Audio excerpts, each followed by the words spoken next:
Mukama waffe yeebazibwe abaganda bange era mikono gyange bali ku programu olwaleero ku Muntu TV abalaba beebaza olw'akadde ke mwerekereza okubanga muba ku programu eno buli Saturday ssaawa 10 nga bulijjo ate era ne ku Tuesday ku makya ssaawa 2 okubanga mwekumira ku programu eno ate ne ku Muntu TV. Mukama abawa omukisa kuba tutandika programu yaffe katandike n'okusaba ate tweyongereyo mu kuyiga okw'olwaleero. Katonda waffe tukwebaza kubanga otukuumye era tulese olw'ekisa kyo n'okusaasirako.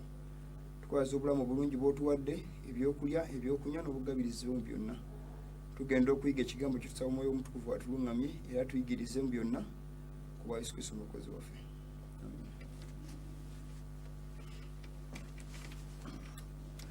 Mpozi nga tunakutandika nja kubajjukizaamu nko abali ku programu abaganda bange ate era abala programu eno abazze bagigoberera. Mpozi abamisinze programu ezimu ku YouTube tubako ne sermon zino repeat zibaako ku YouTube channel ejoyinza okulaba ku screen yo eri SWOP UG with POGM USA.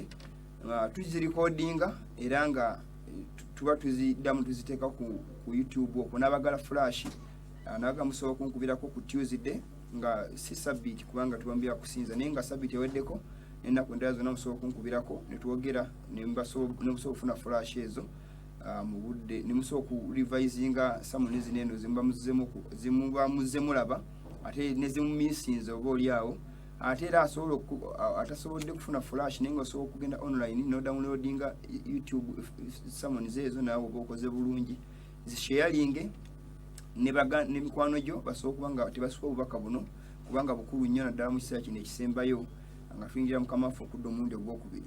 Genda kuba ntandika programu eno nga bwe nti tugenda kuba tuyiga kawumpuli kubonyabonya omusanvu 7 last plagues ku Bikuleesule 16 tuze tuyiga twakoma ku kawumpuli owokuna oba mu kibonyabonya ekyokuna enjuba ng'eyokya abali basinze ensolo abasinze enjuba nga bookebwa olw'enjuba eyo ng'ebookya nga Mukama ba portion ya Katonda bwe basinza ebintu bino nebikwatagana kusinza Katonda njuba Mukama yazze abirambika abantu bagenda okubanga bafuna ebibonyobonya ebyo. So ekisonga baki bagenda kusebwa enjuba kubanga bagoberedde okusinza Katonda njuba mu kifaananyi ky'okuba basinza Katonda naye ng'enkola si za Bukristaayo si za Katonda.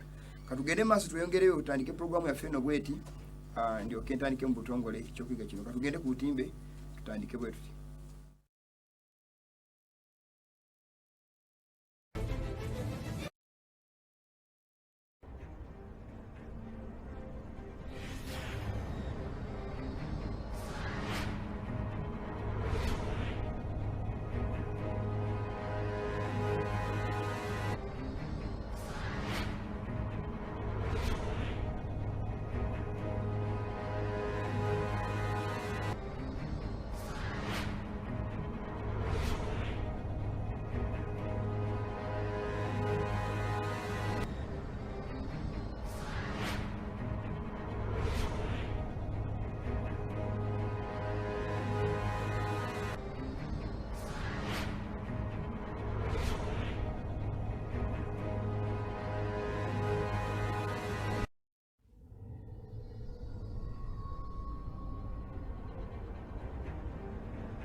Yeebazibwe ebigambo ebyo nga bitandisewo bityo.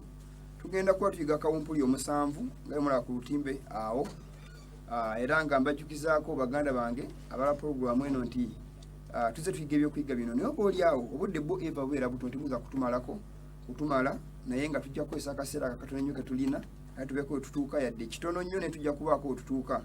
Tugenda kuyiga kawumpuli omusanvu naye n'ebigambo byengenda okusoosa oba oliawo ne tutuuse eyo eri tuliko wetutuuse watonotono oba tujja kukomako awo yadde tuyiga paati yakuna tuyinza obutakona ku kawumpuli wakuna wokutaano gwe tugendako tuyinza obutatuuka naye oba oliawo kubanga kadde ndaba kalinga akatono okusinziira ku budde nga bwe buli naye bwe tuba tukomye wonna ebigambo bino tugenda okuyiga okwogerako olwaleero nabyo bikulu nnyo oba oliawo naye katugere ku lutimbe tweyongereyo tusome mu manuscripts eze 19 agamba ebigambo bino mu page 76 agamba will the churches heed the Laodicean message agamba nti ekanisa zinawuliriza obubaka bwa Laodikia kwa bamalayika omusanvu tumanyi makanisa omusanvu Bible gigezeyogerako obubaka buno emirundi omusanvu tuli malayika omulembe guno kusembe gwa Laodikia nga abantu bali mu kibugumirize naye Bible yegambye omwoyo bunabbi agambye nti abantu banawuliriza obubaka bwa Laodikia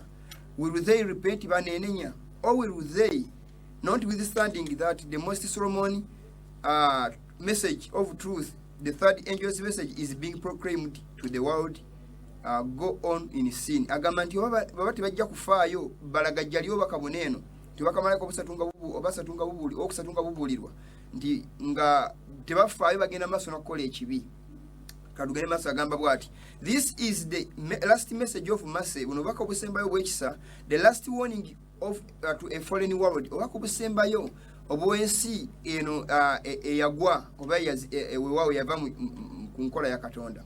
If the church of God becomes lukewarm, abantu balina proud nti ffe tuli Laodikia kyanaku nnyo bali proud of it, agandi kanisa mukama efuuka ey'ekibugumirize, it does not stand in favor of with God, tesigala teba mu kisa kya Katonda anymore than do the churches that are represented as having fallen and become the habitation of devils. Nge kanisa ezaagwa ne ziba ku mazima ga Katonda ezifuuka ekisulo ky'abalubaale and the hold of every false spirit ne komera lya buli na buli kisulo kya buli mwoyo mubi and the cage of every unclean and hateful bird era komera lya buli dayimoni na buli nnyonyi mbi ekyayibwa. Tisine kanisa ya Katonda badde emiridde ku mazima eva ku nkola entuufu ez'ekigambo kya Katonda netandika okukola ng'ensi bwekola nefuuka ey'ekibugumiriza eyagala ensi eyagala Katonda bwetyo ebibalansinga byombi. Agamba kuba Yesu Kristo yagamba you cannot serve two masters at a go. Tosobola kusavinga bakama bo babiri either olondako omu gw'osinga okusavinga. So toyinza kusavinga Katonda ng'osavinga n'ensi, which means osavinga nsi buli omixinga Katonda n'ensi oba osavinga nsi oba osavinga sitaani. So Bible egambye nti obubaka buneeno singa ekkanisa efuuka ey'ekibugumirize oba abaweereza ba Katonda nti ekivaako mu kyekiriwa nti tebaawukana na bibiina Mukama byalaga nga byava dda ku mulamwa ne biggwa totally 100% nga tebiriko yadde portion ey'amazima ga Katonda ku misingi gyabyo. So Mukama agamba nti singa ekibugumiza kitabika mu bantu be kitegeeza nti bafaanana nga abakafiiri, bafaanana nga batawa Katonda kitiibwa, bafaanana nga abaagaana amazima ga Katonda. Ebigambo bineeno badde nsaba tubitegere bulungi nnyo nga tuyiga tugende mpola mpola oba oliawo ne tutagenda wala nnyo naye nga tutegedde statement zino zingenda okusoma. Oba oliawo bantu bamu banaazuukuka ne bategeera obukulu bw'obubaka buneeno ne balekeraawo okubanga babukyawa bukyayi naye nga balina kye bajjamu ekibayamba okuteekateeka obulamu bwabwe. Nebazaako baganda baffe abakuŋŋaanya olunaku lwaleero mu kusinza balina z'abesseguku ab'emukono n'abalala bonna mbatumiddeko nnyo Mukama waffe mwebale kusinza Mukama abawe omukisa. Bangi sijja kubaddamu oba oliawo naye brother Nenshima nazo sijja kwerabira ate era ne mama Nakaddu n'abalala bangi bambi temunyiiga besitumidde naye mbeebaza nnyo okubeera ku programu eno naye ensonga ki njatudde abantu awo mboogeddeko Mukama abawe omukisa. Naye katugende mu maaso ku butimbe programu zino nja bajjukiza mufuba okukola nga mufuna flash zineeno oba oliawo mwe munaddamu obubaka buno ne bwejjukanya munaasobola okujjamu okutegeera we mutategedde bulungi. Osanga wano tuyinza okuba tudduka speed mu kuyiga kuno olwakadde ke tugoba naye ate bwojja ng'oddiŋŋana ng'oliviewinga messages zino osobola okutandika okufunamu ekisingako waneeno ku bubaka buneeno nga tuli ku butimbe. Katuyongere mu maaso amaze okulaga nti kanisa singa eva ku musingi ogw'amazima eba tere mu kisa kya Katonda nga ebiina byonna byonna ebyogerwako byava ku Katonda ne bitandika okukola enkola ezaabyo. Genda maaso n'agamba those who have had opportunities to hear and receive the truth and who have united with the Seventh-day Adventist Church. Otusoma ekigambo kino abantu abamu bapointinga on an organized body or a certain church or group of people. But Seventh-day Adventist Church, the upward look page 13 agamba God has a church. It is not the great cathedral, neither the national establishment, but it is the people who love God and keep His commandments. So Seventh-day Adventist Church yenjogerako ibe bantu abagala Katonda abakwata ebiragiro bya Katonda nga si abamaze okwasociatinga n'obukafiri. That is not the SD I'm talking about or I'm talking of. Agamba nti nibajoininga Seventh-day Adventist nga calling themselves the commandment keeping people and yet possess no more vitality and consecration to God. Ne batalaga bukulu na kwewaayo eri Katonda. Agamba than do the nominal churches nga balinganga amakanisa geita amakanisa will receive of the plagues of God just as valid as the churches who oppose the law of God. Bagenda funa kawumpuli wa Katonda ngere ebibiina ebyo biwakanyiza ddala Katonda openly munkola sole ebitagiro bya Katonda etteeka lya Katonda kwanga abantu bangi etteeka bagali abatwe mu kisa naye nga ate tyasobola kugumikiriza kubabba na kubatta. So singa ekisekyo kibaddewo ekinga kituukaawo kyandibadde kireka buli ekikolwa ekibiina ekikolwako kubanga tuli mu kisa naye batisobola kukkiriza ne sabbiiti ya Mukama erimu ebyo biragiro ebigambibwa nti byavaawo nayo mweri. So yayo yakubwa ekitibwa naye Mukama agamba nti n'abalaga nti bagikuma bagyobeyinga mulimu abali ku nkola ezitali za Katonda nga bali mu nkola zaabwe. Kyavudde agamba nti tebali mu favor ya Katonda balinganga ebibiina ebyo ebyopposing ddala openly enkola za Katonda. Agamba only those that are sanctified through the truth will compose the royal family in the heavenly mansions Christ has gone to prepare for those that love him and keep his commandments. Agamba nti bokka abo abeetukuza okuyita mu mazima be bagenda okubanga bakola omuwendo oba bakola amaka ameesigwa amawulize ge bateekedde Kristo yagenda oteekerateekera amaka ag'omu ggulu. Era abo bakuuma ebiragiro bye era bakwata amateeka ga Katonda. Manuscript Releases volume eyo 19 page 17 Katonda akasooka bw'agamba ebigambo ebyo. So abantu basinga njaba bategeeza kutuli kawumpuli omusanvu era agambye nti the plagues of God they receive the plagues of God zituyigako mu kiseera kinene kawumpuli nga afukibwa ibonye omusanvu nga bifukibwa abantu bangi bagenda bisimatuka si lwa nsonga nti bagana tutala amazima ga Katonda niye okumixinga truth and error okubeera nga bali proud of being a Rhodesian church part of Laodicea nga they are proud of it. We are in a Rhodesian state. That's what we are. This is the last generation. So nga bali proud of that. Mukama agambye nti tebali in favor of God nga amakanisa magonna agagana Katonda. Katudde ku timbe tuyongere n'ebigambo bino bwe tuti olwakadde kubanga nako kagenzi bwe tuyongera yagenda maaso n'agamba bwe tusoma mu kitabo mu Spalding and Magani collection page esooka katundu akokutana agamba I saw the nominal church and the nominal Adventists. Tinalaba eyayite kanisa n'abeeyita ba Seventh Day like Judas ngaba Yuda who would betray us to the Catholics to obtain their influence to come against the truth. Tibagenda kuwaayo obukulyamu abantu bakatonda olukwe eri abakatoliki kwazi tujjukira obona bino tuze tusoma nga tutambulako tulaba okwegatta kwa madini abakyaba abakuumimu omutwe okwegatta kwa madini inkola ya bukafirisi ya bukristaayo kwanga Mukama yawulanga obujeemu n'amazima ne boddira bw'omutakwatagana mu kukkiriza noga ntukole emikago egitugattawo which means ofudde ku mission eyakuweebwa oba omulimu ogwolina okutuukiriza. So abagezezaako okujoininga hands with the apostate Mukama agamba nti bagenda kukola ng'Abayuda okulyamu abantu bakatonda olukwe naye agambe it is a nominal church and a nominal Adventist nti beeyita ekkanisa ate era nga beeyita aba Seventh Day. Waliwo ebibiina bibiri ebya Advent the remnant of the seed of the woman and the nominal abeeyita ekimu ku bibiri Mukama kyagamba kibala mu kitabo kya Yokaana agenda maaso n'agamba ebigambo bino eno nga awaddako agamba bw'ati mu kitabo kya Yokaana essuula Yokaana essuula esooka ebbalwa Yokaana essuula y'okubironyirwako n'agamba ebigambo bino he that saith I know him yagamba nti mutegedde oba mumanyi agamba Yesu Kristo oba Katonda and keepeth not his commandments n'atakwata biragiro bya Katonda he is a liar nti mulimba and the truth of God is not in him. Tinamazima Katonda tegali mu muntu oyo. This includes all who claim to have the knowledge of God. Kino kirimu n'abo bagamba nti balina amazima ga Katonda bategeera Katonda and to keep his commandments nti abakwata ebiragiro bya Katonda but who do not manifest this by good works they will receive the according to their deeds. Naye batakola bikolwa birungi nga talaga mpisa z'ekyo kye bagamba kye bali. Back they are Seventh Adventists, they keep the God's commandments, yet they are lying, they are following the customs of the world, they are joining hands with the apostates. Mukama agamba nti condemnation again ebanenya nti abagamba nti bategedde Kristo ne batatambulira mu biragiro bye. These are liars. Era ebiragiro bya Katonda amazima Katonda tegali mu bantu abo newankubadde they profess to believe the truth yet their works prove that they are liars.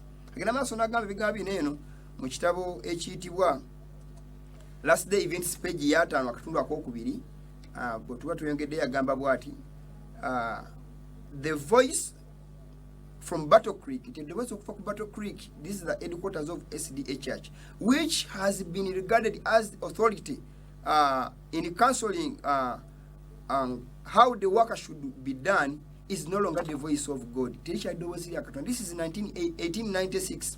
That's why we probably at the General Conference nga obukulembeze that hierarchy or the hierarchy leadership, that leadership eri off kumulamwa ku platform ey'omukusana gw'ekkanisa.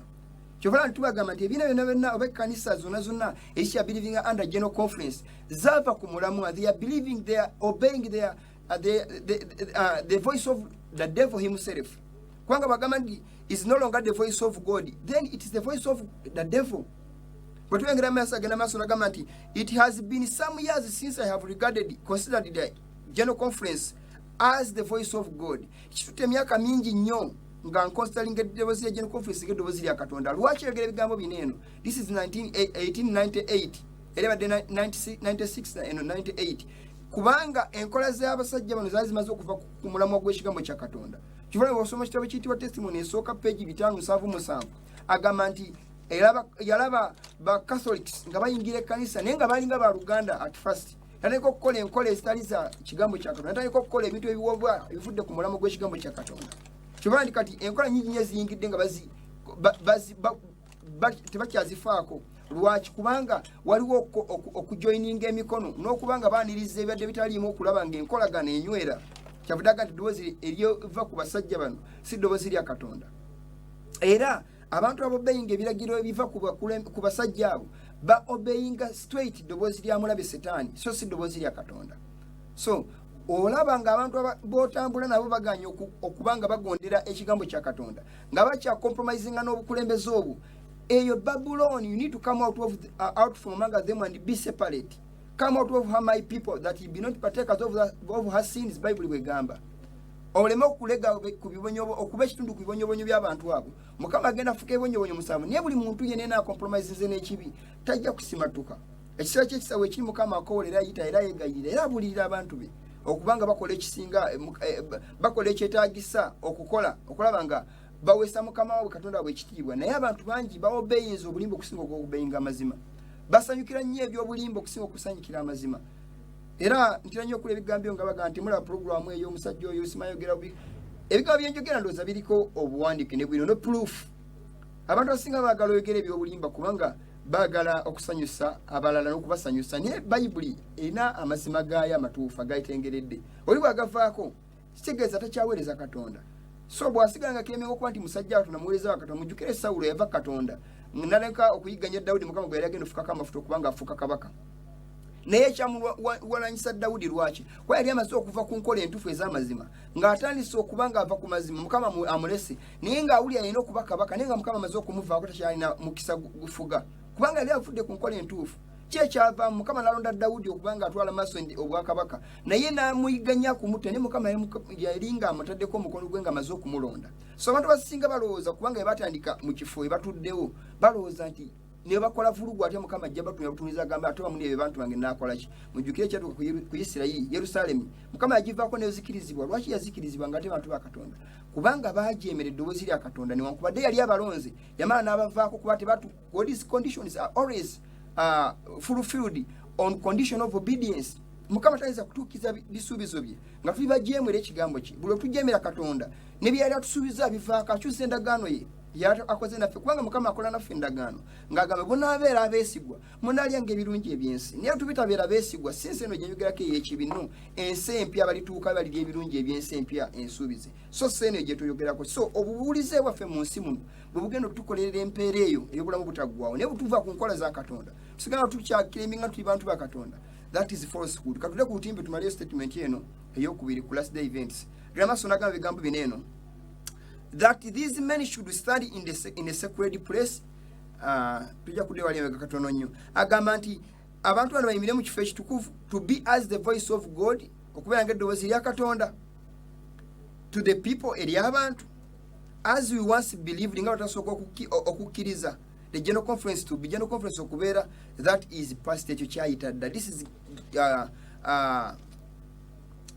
last day events page 50 mwaka akatundu akokuna omwaka 1991 ebigambo binene byafuna general conference bulletin April yafuna mu April nga 3 1991 ndi abasajja nokubira mu office ya Katonda befula nga eddoboozi ya Katonda nti channels mukama isame eddoboozi y'okutuuka eri abantu be tekikiseera kyayitadda. Abasajja no they are looking for gain from in their quarters. Banoonya nga Isaya batugambe sura enkaga mu mukaaga yewe wa sura enkaga sura 5 mu mukaaga yewe sura 5 mu mukaaga batugambe bigambo ebyo. Abasajja baneno nti buli mwana onye byanfuna okuva nja kiita mu kaferero ke oba mu kiferero ki nga bwenza okukirowooza. Katugende maaso tuongere tuwulirize ebigambo bino era tubisome ebiddako. Agenda maaso n'agamba mu iWritings page 2 282 akatundu akasooka n'agamba nti many of the wicked were greatly enraged, nti ababi bangi abaalaluka nga wayinza okulowooza as they suffered the effects of the plagues, bali bafuna kawumpuli ebyava mu kawumpuli oyo ngwembe tusomako ebibonyobonyo 7. It was a scene of fearful agony, ndi kwali kulumwa kwa manyo. Parents were bitterly reproaching their children, bali banenya abaana baabwe kwa kati abazadde bangi abaana bangi balemeseza abazadde okukkiriza amazima. Agamba nti and children their parents, n'abaana batabukidde bazadde baabwe kubanga babagana okukkiriza amazima. Brothers their sisters, abaganda basista ne brother nabo bakola kyekimu. Loud wailing cries were heard in every direction, nti waliwo okukaaba okw'amaanyi buli kanyomero. It was you who kept me from receiving the truth, nti gwe yandetera okubanga sikkiriza mazima, which would have saved me from this awful hour. Agandibadde gantaasa okuva mu ssaawa eno ey'entiisa embi ennyo. Agenda maaso n'agamba it was agamba nti the people turned upon their ministers, nti abantu katugende maaso nti abantu ne bakyukira abasumba baabwe. Bwetwengera agenda maaso n'agamba nti with bitter hate and reproached them, saying ne babakyukira nga baba nga bakaawu nnyo. You have not warned us, temutulabudde. You told us that all the world was to be converted. Mukama agenda kukyusa ensi yonna nga balimba abantu nti peace tewali kabi temufaayo. And cried peace nemwogera mirembe to quiet every ear that was aroused, okusirisa buli kutu oba okuzikiza buli kutu okwali kugolokose. You have not told us of this hour, temutubulidde ku ssaawa eno enzibu.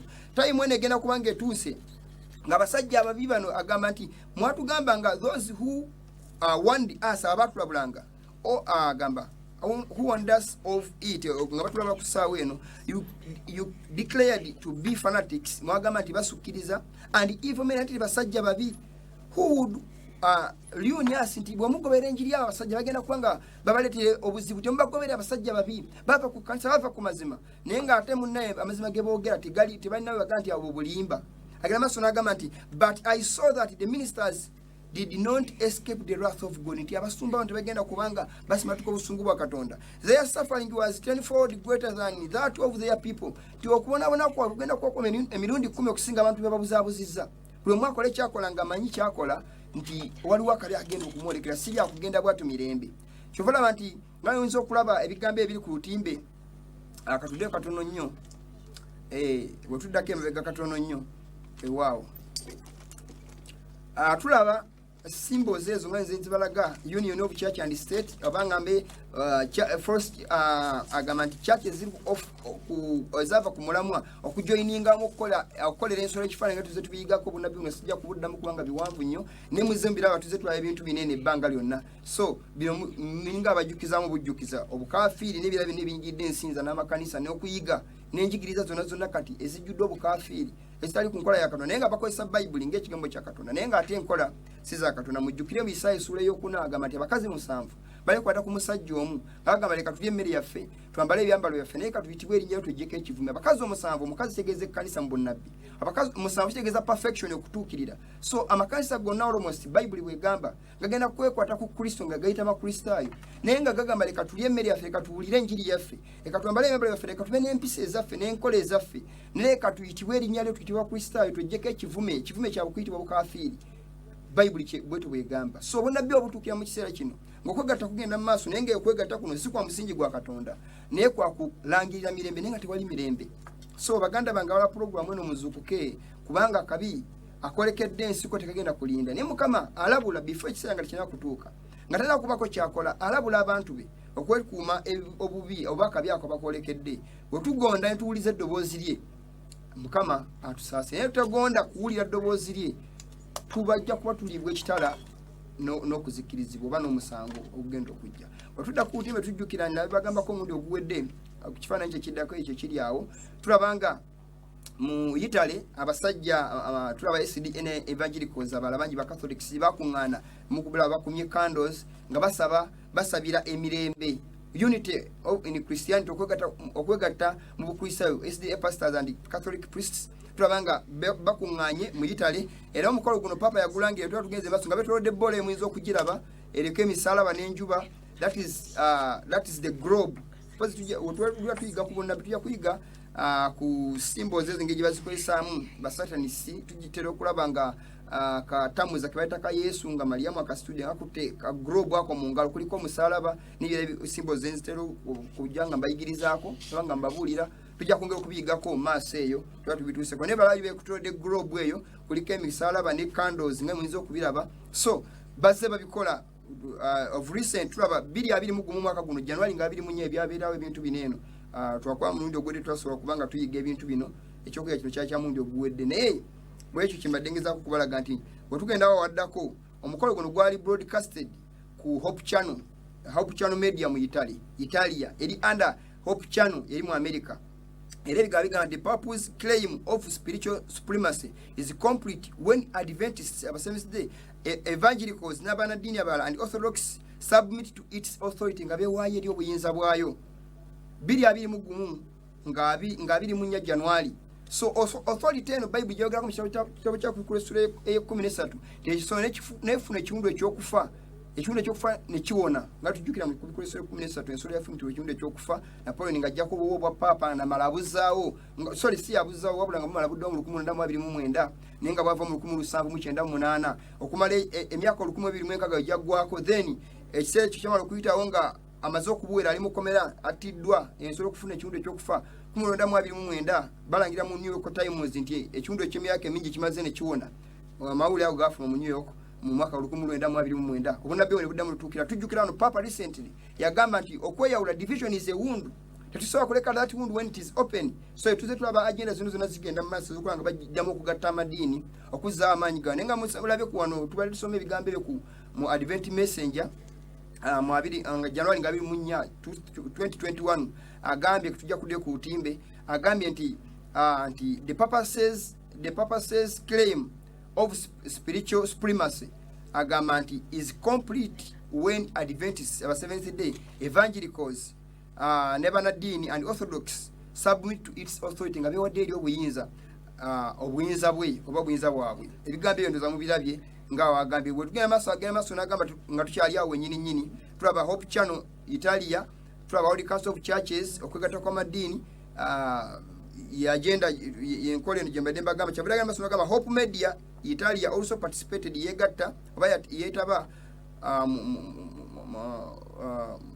Hope Media ey'omu Italy gyembadde mbagambako agamba Italia is owned by the Italian Union of Seventh-day Adventist Churches which is equivalent of the Hope Channel that we have here in the United States of America. United States of America Hope Channel yeyo official gundi channel oba media eya SDA General Conference so tulabanga ekikolebwa eno era bano bali wansi wa kera baki samu oba byakyuma mu mutuko nga kigenda maso katwengere maso soma waddako mbawe ebigambo birabe kwekakasa ebigambo bineno tulaba cross keys ze bakozesa nga emulizo okuleba tusoma agamba bwati the Catholic parish is declaring that the 2021 week of prayer for Christian unity will be streamed live on hopemedia.it. This is the official television channel of the Seventh Adventist Church in Italy. Papa ino yayogera ebigambo bino nti egenda kubanga broadcasting ebintu bineno mu Italy okusabira okwegatta ko obukristaayo Christian unity okwegatta awamu nemba gambya ko this Christian unity prophecy obunabbe butuukira mu kitabo kya Isaiah sura y'okuna abakazi omusanvu kugatta ku musajja omu. Christianity means to be Christ like. Naye ng'okubeera Christ like kiri mu bigambo so si mu nkola ez'obukristaayo entuufu. Kyobala ndi kati enkola zonna ez'amazima abantu bazivuddeko ebibiina bigolokoka enkya n'eggulo birikiriza nti bigobera amazima ga Katonda naye nga Bayibuli eri bweru. Kyobala ndi kati osanga ekkanisa ng'epromoting okulya ebisiyaga bagatta abasiyazi okubanga babagatta mu bufumbo buyite obutukuvu naye ng'ate Bayibuli gyakutte gyabalayizaamu okubanga bagatta evumirira okulya ebisiyaga. Obusajja sanga ebikola bingi nnyo okuwasa abakazi abasukka mu omu naye nga tosanga oli musumba awasa omukazi omulala nga tujje tulaba wano yagoba omukazi simanyi mbu tamuwoleza naye nga tebasiza omukazi omulala naye nga Bayibuli terina weragira nti omukazi yene wagana okukola emirimu waka nti omugoba tekiri mu Bayibuli naye nga temusumba mulamba. So ebigambo bino obiwulidde obanga tubitunuulidde bye bigambo eproving nti abantu bavudde ku nkola ez'amazima. Bayibuli bagikwata bukwasinga ekifaananyi just kukirizisa babagoberera nti basajja ba Katonda naye ng'enkola ez'amazima eza Bayibuli tezikyali nga zigobererwa tezikyaliwo kubanga abantu banoonya byabwe mu Bayibuli. Era oyinza okulaba akawone ke bakozesa bakozesa eryato mulimu omusalaba bali mu lyato baseeya nga oyinza okulaba esimbo gye bakozesa ku nkuteekateeka zaabwe zino ebintu bingi biri mu kiwandiiko ekyo kijja bimalayo olwakadde naye ka tugende mu maaso awaddako. Last day events page 13 akatundu akokubiri kyavudde agamba ebigambo bino katuyongereyo agamba nti how the Roman Church can clear herself from the charge of idolatry we cannot see. Agamba nti engeri Roman Catholic Church yeno okubanga yeentaasaamu yeenaazaamu okubanga etwalibwa ng'esiza ebifaananyi tesobola kugiraba. And this is the religion which Protestants are beginning to look upon with so much favor and which will eventually be united with Protestantism. Bino bwali bonnabbi baganda bange bwensoma bwali bonnabbi ne kati tulaba nga butuukirira bagamba nga tibagenda kubanga obuprotestanti nga obukatuliki bwenaaza okubanga businza ebifaananyi nga buleetera baana abaprotestanti abadde bagamba nti bo bali ku Bayibuli balaliko okukola enkola ziri pagani symbols tutandise okuziraba nga zaanirizibwa mu kusinza. Tutandise okulaba nga bagatagana wamu bakola emikago. Abaprotestanti benyini bazina bafayo nateko gamba nti tetukyawakanya wonna Catholics again binyo tuze tulaba abasumba ab'enjawulo nga boogera ebigambo ebyo which means union yene yalagirwawo kati etuukirira officially obunabbi nga bwayogerwako mu biseera ebyayita. So tuzuukuke kiseera kye tulimu kyekiseera ekisembayo ekyenkomerero ng'abantu bavudde ku bya Katonda. Bayibuli kati efuuse tuulu yakutuukiza buli omu desires z'ayagala bwe tulina okugolokera n'okuzuuka okukola nga tukola Mukama ky'ayagala. Bwe tuyongera Bayibuli egenda maaso n'egamba mu statement eno katugisome. Reverend Harris Juni nga lumu omwaka 1886 agamba ebigambo bino n'agamba nti the union will not however be affected by the change in Catholicism. Tokwegatta kuno kutulaba kugenda maaso tugenda kukyusa Bukatuliki kubanga bubukyuka bugondera enkola za Katonda. No, never. Kwa jukira yekibiina kyasooka okugolokoka okuwakanya okusula ekkanisa y'abatume. Tulaba Paulo nga yogera mu Pasonike ekyokubiri nga alaga ekyama ky'obujeemu ogolokane okukola ekyaliwo mu kiseera ekyo nekimala ekisuula enkola za Katonda ez'amazima nekisuula ekkanisa y'abatume. Abasajja abeesigwa abaamala ne bafuluma ne badduka mu kkanisa ne bagenda ntandika okubeera mu bibire nga babayigganya okubatta. Era mu 1508 AD tujjukira nga batandika okutinibula Abakristaayo olw'okujemera enkola ezaali zingiriza obukafiri mu kkanisa nga bapriests bakabona b'ekereziya bakozesa emperors abeesenga batirimbula. Tujjukira obunabbi tuze tubusoma era tujjukira Papa wano nga yetonda Papa Francis. So omwoyo bunabbi agamba nti okukyuka kuneeno change etegenda kubanga ekyusa Catholic Church okubanga obeyinga doctrine za Protestant zimagamba for Rome never changes. Roma tekyuka. Jjukira nga yalinga kyali pagani Rome nerumba Yerusalemu mu AD 7 ne bagikuba era mu yafuuka Roma ensomi n'ekyusa ebbala n'eyingira eddiini naye ng'ekyakola enkola ziri ezasooka ez'emabega. So Oprotestant okugatta emikono nabo tebakyusa bo bakyusa nkola bo bakyusa ne bazza kuba effu. Kyavudde agenda maaso n'agamba she claims infallibility nti yeeyogera nti tesobya era tewabangako songa eri mu bujeemu. It is Protestantism that will change. Bible omwoyo bunabbi agambye Oprotestant obugenda okukyuka so si bali ebagamba nawe simanyi tugenda babuulira njiri. They will never change. What we agamba the adoption of liberal ideas on its part will bring it where it can clasp the hand of Catholicism. Ndi ebirozo byaba Protestant okulaba nga beewaayo okulaba nga ne ideas zaabwe okulaba nga bibaleta okwatagana emikono n'ekereziya. In fact bagina bad driving okulaba nga bangera kukola mikago nabo kukola union zaabwe okulaba nga bakwatagana bagende maaso naye bagenda okyusa gyobanda abasajja batukane bagamba Protestantism is over. We are now Catholics again. Lwaki bakyogera ekigambo ekyo kubanga obunabbi buno bwayogera ate kati butuukirira 1886 bigambo bino bize bituukira mu 2020 byembagamba bino njogera bunabbi obwalagulwa naye kati nga butuukirira. So abantu ganda banga balaba programu eno muzuukuke okusobola okulaba nga tudda ku musingi ogw'ekigambo kya Katonda n'okukola Mukama byagala okugatta kwa makanisa ekyo ekikolwa kya Sitaani kyobola nti ekyasooka okusuula ekkanisa y'abatume kwe kwagala okugatta obukafiiri abasajja bali bavudde mu bukafiiri ne bagatta n'obukristaayo okulaba nga baagala okubakyusa babafuula abakristaayo naye ku nkomerero kyafundikira bakyusiza babaziza mu bukafiiri ekkanisa neyingirira ebifaananyi ne bijjula mu yo tayinza okusinza abantu abaafa abayingiza obukafiiri obutaaliwo okusooka abatume bwe bataalekawo nejjula okusinza ebifaananyi era ekkanisa ya Roma Pawulo yatwala enjiri eya polytheism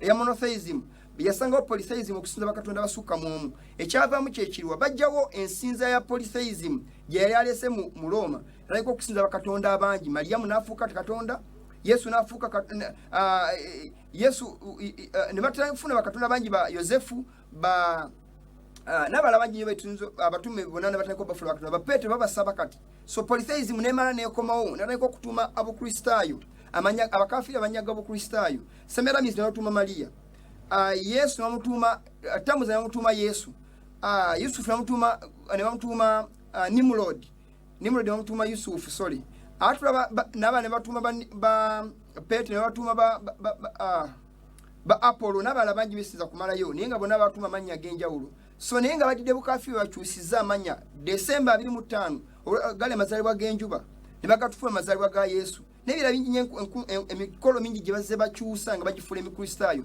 naye nga origini yazo jjo yali ya bukafiri si ya bukristaayo so tulabanga obukafiri bwamane buwamba amazima yotandika okukola enkola zaabo naye kati tulabanga abantu bangi ba followings enkola zino bazigoberedde okubanga Setaani amaze okulabanga afuna omukisa bamuwadde ebbanga so omukazi ono wabanga regula n'agamba nti Rome will never change yo ye changing abalala kubanga naye mu kanisa y'abatume ngekyali pagani officially ye yakyusa kanisa n'egisuula so kali umalo kuingira ekyambalo ky'obukristaayo eze kugategana emikono n'abaprotestant balooza bagenda kukyusa enkola enfubi bazijjewo mwatusibwe kiri era kati be bakyusiza bazze ku nkola enkyamu jjuka abasajja Martin Luther n'abala bonna bali babulira enjiri bali balooza bagenda kukyusa enkola enfu ezali mu system ekyaddako kyekirwa byagaana kiki baddamu okukola kwe kuseparating okuva ku bukafiiri obwo ne batandika n'okubayiganya bangi babatirimbula Martin Luther bali mu kumutta akyali mulamu naye kikakasibwa nti bapriest b'eklezia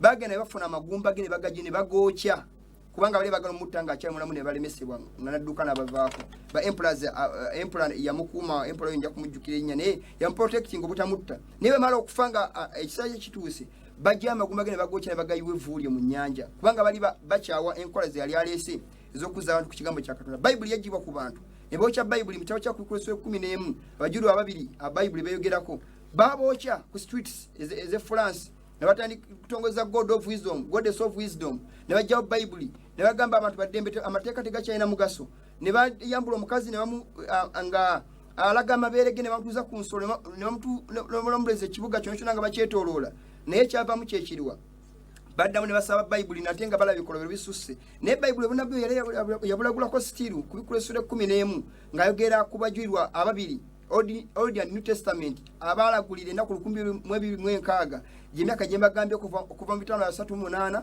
paka 1798 nga batirimbula abakristaayo be bajulirwa ababiri nga bajeeza Bayibuli n'abantu abali bagobera Bayibuli ne batirimbula eklezia neyewamba Bayibuli nga tebakkiriza muntu kugisoma ng'omuntu yenagana okugisoma ye priest yekka naye omusajja Martin Luther Mukama n'amuteekako ekisa n'afuna Bayibuli mu library n'agisoma nga yeebise ekiro ekyavaako n'amaaso g'okufuna oluusi obuzibu naye ku nkomerero n'abulira omusana gwe yasoma ate n'akola reformation ey'amaanyi naye tulaba movement gye batandika ya Protestant omwava ne SDA mu 1844 nga basitula message y'abatume n'okugikomyawo ne Sabiti nga message eyo ekulaga nti omusana gwa Sabiti gulina okubanga gubuulirwa ekiriwo kakati batandise okutambula baddayo still e Roma ne Bible egamba egambo bine nga tusoma nti bamalayika baneno abasatu message eno ngebuulirwa egenda kulaba ng'eyawula abantu ebisusunku n'eŋŋaano egenda kulaba nga kyekitala Yesu Kristo yogerako ekisala eky'obwojjo obubiri ekyawula amazima n'obulimba yagamba seese mu nsi mirembe nendeese kitala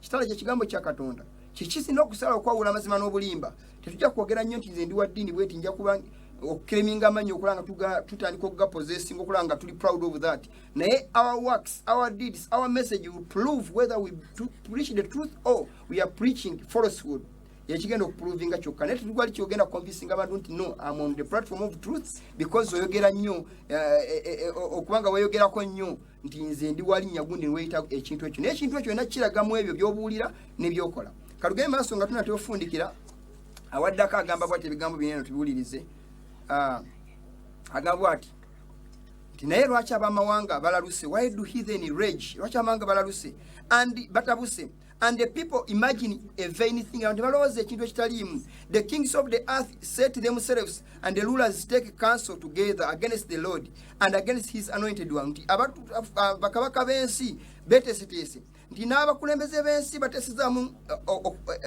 eri Mukama obubi eri Mukama and against his anointed one n'oli oyo gwe yafukako amafuta ya Yesu Kristo saying nga bagamba let us break their bands asunder leka tutule ebisiba byabwe and cast away their cords from us tujjeko ebisiba byabwe kuffe abalogera ku biragiro bya Katonda amateeka ga Mukama ogajjawo ne batandika okukola ebyabwe he that sitteth in heaven shall laugh yatula mu ggulu aliseka the Lord shall have them in delusion ndi Mukama bina ajja biremesa tebigenda kutuukirira Zabuli eyo ku birungi lusooka paka ku lwokuna bw'agambye tuyongera agenda maaso n'agamba ebigambo bineeno pozi omuntu oguwedde nabagambako Seventh Adventist we yagula ekkanisa mu Northampton yagigula katudde ku lutimbe yagigula dola emitwalo 45 tujja kuddeyo katono nnyo dola emitwalo 45 mu 15,000 ze bagigula naye gundi nayo tekyakozesebwa olw'ensonga yali ewumbye ng'ekunkumula gundi nga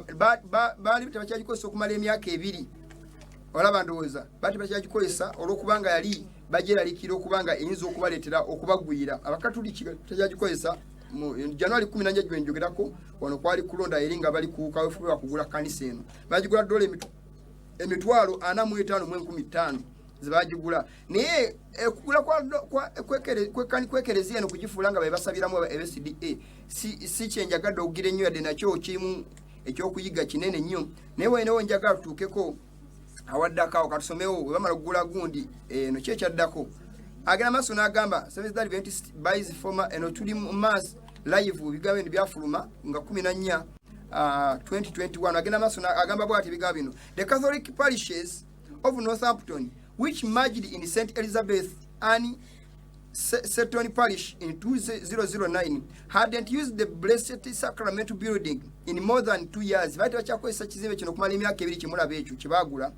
The Catholic Diocese cited mold in the building as the reason it stopped worshipping there. Ebintu byali emiti gyali gimaze okwononeka ne bagamba tulekera okusinziza mu kizimbe kino kiyinza okutugwira. Emyaka 2 kyali kimaze nga kyasinzibwamu naye nga kiri awo katugende maaso kyekyaddako bwe tuyongera maaso agamba the diocese sells real estate with a deed restriction tibatunda ekizimbe kino nga balina obukwakuzo bataddeko prohibiting any use inconsistent with the teachings of the Roman Catholic Church as determined by the bishop. Tibateka ekere SD akakwakulizo wewunye ebigambo bineno bagula ekelezia baba agamba tubaguze ekelezia no naye temugezaako ne mbuli ekigambo kyono kyonna ekiri against Catholic Church oba SD their doctrine walabe ekigambo ekyo baji prohibitinga obutakozesa kizimbe kino with the teaching against the teachings of the Roman Catholic Church, which means Sunday twenda kubulya mu Sunday si Sabbath twenda kubulya mu message y'amayaka basatu naye nga this gundi ene yagula ekizimbe kino their general conference leaders bagula building eno okulabanga batandika ogisabira munejjukira bano bagivaamu ngemaze okufuna empumbo yagala kugwa tujja kuva ku lutimbe kubanga obudde buweddeko so we twatunulira okwegatta ku madini kuneeno n'enkola z'okwegatta kw'obukafiiri nga ekkanisa egattagana emikono n'ensi bingi bikyagenda mu maaso olaba tukugula ekizimbe natuka ne bagamba nti ekizimbe kino tukigenda kibulamu bakamalayika basatu ne bakkiriza ne basayininga emikono ne bakibaguza naye nga bakiguza nfuuse property yaabwe ne on condition tebalina kubulya mu message ya malayika basatu kuba obulya message etali against Catholic Church. That is the three angels message. So these people are not following the Bible truths. They batunda Katonda batunda mukama waabwe with a piece of silver. Balinga Yuda, they are Judas. Bali mu Katonda olukwe. These leaders are after money. They are after their gains. Tebagala nkola za Katonda. So these people are not a Seventh-day Adventists. Though they claim to be. Tujuke Paulo ngagamba abayita abayuda naye nga sibo wabula kunganira Sitaani sole Yokaana. Omuyudayo w'amazima si omuyudayo okungulu naye okumutima. Ayaga akola eby'Ekiyudaaya from nga munda akola eby'Ekiyudaaya si munda ne wala kungulu naye nga bimuva munda so si bano abali abayita ebigambo obugambo naye nga empisa zaabwe n'ebikolwa byo tebimatchinga na bikolwa bya Kikristaayo.